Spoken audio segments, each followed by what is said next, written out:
কোনো এক আদিবাসী সর্দার আমাকে এই বাস্কর ভিতরে বন্দি করেছে। তোমরা যাও আর আদিবাসীর কাছে চাবিটা নিয়ে আসো প্লিজ। চল ভাই। সর্দারের জয় হোক। সর্দার ওই চাবিটা আমাকে দিয়ে দে। এই নে চাবি। হা হা হা হা হা হা।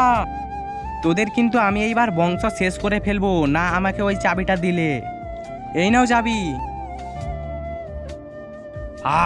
এখন তোদের দুজনকে খাবো। আরে এটা তো খারাপ দানব, পালাও। ওরা ওই জাদুর বাস্কর চাবি নিয়ে গেছে। আরে সর্দার ওই দানবের হাত থেকে আমাদের বাঁচাও। আমি একে দেখছি, তোমরা যাও আর জাদুর বাস্কটা নিয়ে আসো, একে বন্দি করতে হবে।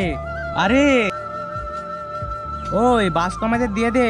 তার আগে তোমরা যদি শয়তানকে ঘৃণা করে আল্লাহকে ভালোবেসে থাকো তাহলে ভিডিওটাকে লাইক আর চ্যানেলটাকে সাবস্ক্রাইব করে যাও। আর না যদি লাইক সাবস্ক্রাইব করো তাহলে বুঝে নেবো তুমি শয়তানকে ভালোবাসো। হেট শালা, এই বাস্ক বেচে আমি অনেক টাকা পাবো। আরে শালাকে ধর। ওই আদিবাসীদের খেয়ে ফেলেছি, এইবার বাকি শুধু তোরা দুজন।